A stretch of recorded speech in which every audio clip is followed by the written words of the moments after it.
Halo semuanya, perkenalkan saya Jessica Maranatha Virgin, Duta Anti Narkoba Kabupaten Malang 2019. Hari ini saya akan sedikit berbagi tentang bahaya penyalahgunaan narkoba di MPLS SMK Cendika Bangsa tahun ajaran 2020-2021. Nah, jadi hari ini kita mau bahas apa? Ada 4 poin yang akan kita bahas, yaitu yang pertama, apa sih narkoba itu? Yang kedua, apa saja jenis narkoba? Lalu, kenapa narkoba berbahaya? Dan gimana nih upaya P4GN yang bisa dilakukan? Nah, langsung saja. Yang pertama yaitu pengertian narkoba. Narkoba ini terdiri dari 3 kata kunci, yaitu nar, ko, dan ba, yang merupakan singkatan dari narkotika, psikotropika, dan bahan adiktif lainnya. Menurut Undang-Undang Nomor 35 Tahun 2009 tentang narkotika, menjelaskan bahwa narkotika adalah zat atau obat yang berasal dari tanaman atau bukan tanaman, baik sintetis ataupun semi-sintetis yang dapat menyebabkan penurunan atau perubahan kesadaran, hilangnya rasa, mengurangi sampai menghilangkan rasa nyeri, dan dapat menimbulkan ketergantungan. Selanjutnya, psikotropika.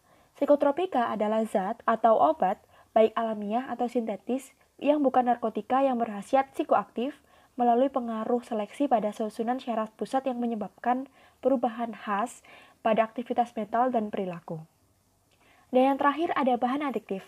Bahan adiktif ini adalah bahan lain yang bukan narkotika atau psikotropika yang penggunaannya dapat menimbulkan ketergantungan. Jadi, 3 zat ini semuanya menyebabkan ketergantungan dan itu yang membahayakan. Lalu, apa jenis-jenis narkotika? Jadi, narkotika digolongkan menjadi 3 golongan, yaitu golongan 1, 2, dan 3.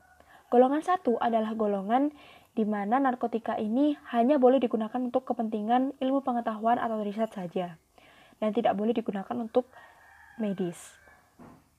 Narkotika yang ada di tempat golongan pertama ini adalah ada ganja, heroin, kokain, opium, dan ekstasi. Seperti yang kita lihat di berita-berita biasanya, yang beredar di Indonesia saat ini adalah yang golongan pertama ini yang kebanyakan. Lalu di golongan kedua, yaitu golongan yang masih bisa digunakan untuk medis, tapi itu saja hanya untuk opsi terakhir. Ada morfin, petidin, fentanyl, dan metadon. Lalu yang terakhir golongan ketiga.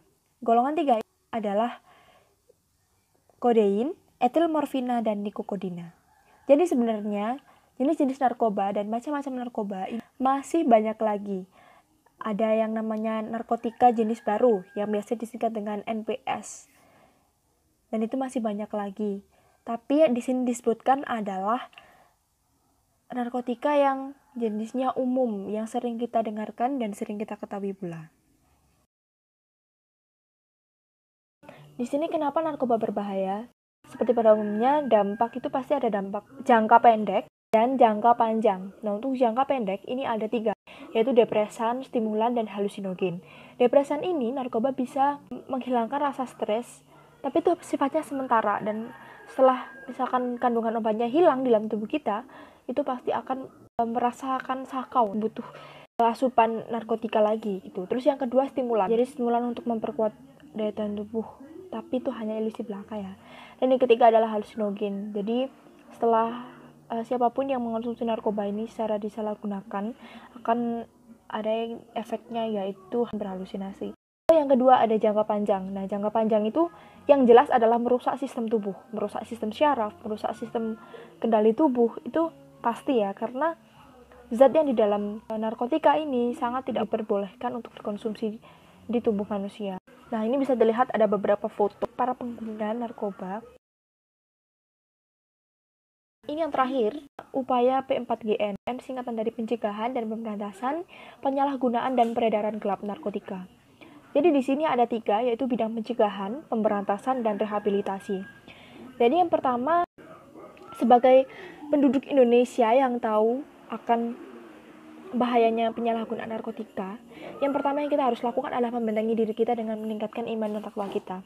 Semakin kita mendekatkan diri kepada Tuhan, semakin kita tahu mana yang benar untuk dikonsumsi dan mana yang salah untuk dikonsumsi. Terus yang kedua, mencari informasi tentang bahaya penyalahgunaan narkoba. Di sosial media bisa, di internet bisa, minta panduan orang yang lebih tua itu pasti bisa. Dan jangan sekali-kali kita mau diiming-imingi untuk mengonsumsi narkoba ini, karena kita kan sudah tahu ya tadi dampaknya seperti apa. Terus yang ketiga, menciptakan hubungan keluarga yang harmonis. Jadi dalam keluarga yang harmonis ini tentunya sangat perlu, karena kita merasa didukung untuk hal-hal yang positif dan kita tidak mungkin dijerumuskan ke dalam penyalahgunaan narkoba.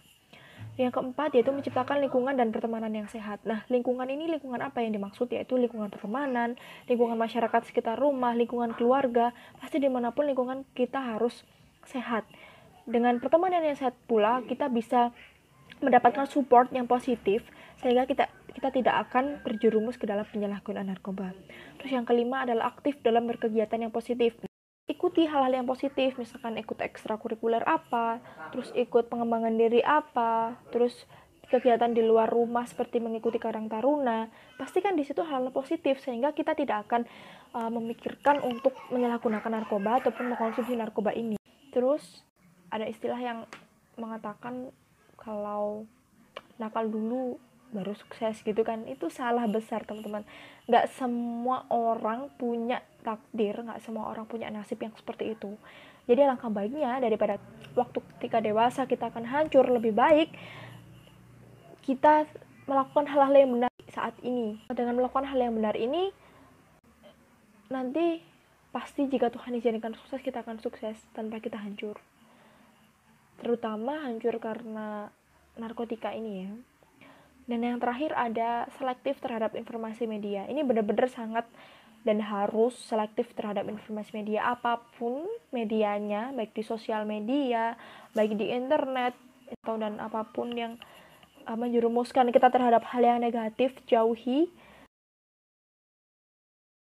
Selanjutnya, pada tahap kedua ada bidang pemberantasan. Nah, bidang pemberantasan ini bisa dilakukan oleh pihak yang berwenang, yaitu BNN dan Polri. Terakhir ada rehabilitasi. Rehabilitasi ini juga dilakukan oleh pihak berwenang yang nantinya akan dicek oleh BNN. Jadi setelah itu dia pantas direhabilitasi berapa lama, terus berapa skalanya gitu, karena mereka yang lebih tahu. Jadi demikian sedikit informasi yang bisa saya sampaikan mengenai bahaya penyalahgunaan narkoba. Saya cuma berpesan aja sama teman-teman, kita ini masih muda, kalian masih muda, saya juga masih muda. Jangan sampailah kita terjerumus ke dalam yang namanya penyalahgunaan narkotika. Entah itu sebagai pengedar, entah itu sebagai pengguna. Jangan sampai kita terjerumus ke dalam yang namanya narkoba ini, teman-teman. Jadi selagi kita masih bisa hidup, selagi kita bisa masih berkegiatan, lakukanlah hal-hal yang positif dan jauhkan diri kita dari hal-hal yang negatif. Sekali lagi, ciptakan lingkungan pertemanan yang sehat juga, karena lingkungan pertemanan itu sangat berpengaruh ke dalam hidup kita, sehingga kita juga harus menjaga diri kita. Dengan kita tahu sedikit informasi ini tentang narkoba, paling tidak kita bisalah membentengi diri kita untuk mengatakan tidak ketika kita diiming-imingi untuk menggunakan narkotika ini. Ya, cukup sekian yang bisa saya sampaikan. Mungkin kalau ada pertanyaan bisa kalian tanyakan langsung ke saya nanti kalau kita bertemu, atau bisa ke sosial media saya dan sosial media Duta Anti Narkoba Kabupaten Malang. Baik, cukup sekian yang bisa saya sampaikan. Mudah-mudahan informasinya bermanfaat dan bisa menolong teman-teman semua untuk tidak terjerumus ke dalam penyalahgunaan narkoba. Dan apabila ada perkataan yang kurang mengenakan, saya mohon maaf. Cukup sekian. Wassalamualaikum warahmatullahi wabarakatuh.